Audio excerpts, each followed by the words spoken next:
All right, as you have heard, NBC Connecticut is working to clear the shelters. We're working hard to clear the shelters today. And if you find your furry friend to bring home, there are some mistakes you'll want to avoid. And joining me today is Ben Garson, and head dog trainer at Dogology in Canton and West Hartford.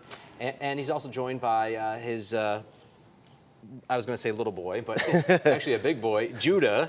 And you rescued Judah at 1 year old, right? I did, yes. He was part of a backyard breeder, so he spent the first year of his life in a cage, but he's done much better since then. So he's had a little bit of a rough start. He did have a rough start, but he's 11 now, 10 years with me, and we've had a good time. All right, so a lot of folks are going to be coming home today with their new dog. What are some mistakes that folks make? And you said like Judah had a rough start. Yeah. But you said don't get focused on where they came from. It's all about the here and now for the most part. Yeah, obviously right? for humans, some of these stories can be, incredibly difficult to hear and sad. Mm-hmm. But dogs move on really quickly. They adapt. That's one of the amazing qualities about dogs is they move on fast. So we don't want to live in the past, right? They move on, we want to move on. If we stay focused and fixated on what happened to them, we're not really allowing them to move on. So try to think of it as a new start.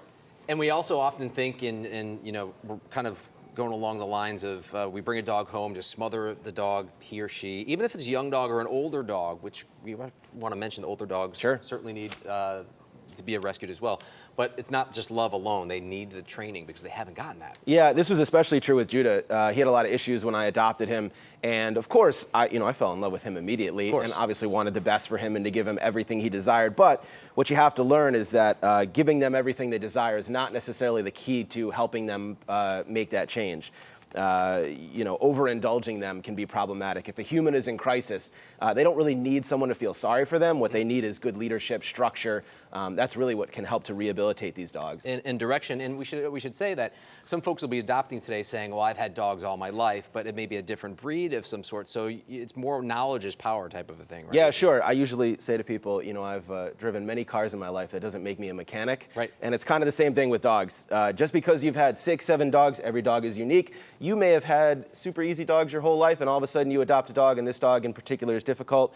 So I usually tell people, you don't know what you don't know. Hire a trainer that can help you. All right, and you're from Dogology in Canton and in West Hartford, and you guys kind of go beyond the basics of just the basics of a pet store. They kind of go into the psyche of dogs and what's best for different breeds. So if you have any questions for them after you bring home your new dog or your forever friend, Dogology CT on Facebook. Yep. And again, Canton and in West Hartford. Yeah, nutrition or behavior. Nutrition and behavior, which is great, and you've been a great help. I should point out here, fun fact, my Bentley came from Boot and Kit Canine Rescue, and you actually were the guy that got him off the truck. Couldn't have found a better owner for him. 6 years ago, and he was your 500th rescue. Yeah, that's right. And we have him separated from Judah.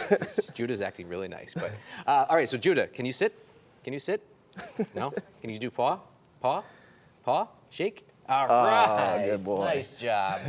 Ben, thank you for all your help for today. And right now, if you're taking a look from the CT Humane Society, right? That's right. We're looking at the CT Humane Society in Newington, where dozens of families are already lined up to help clear the shelters. We're live with more on how you can bring home your perfect forever pet. We'll be right back.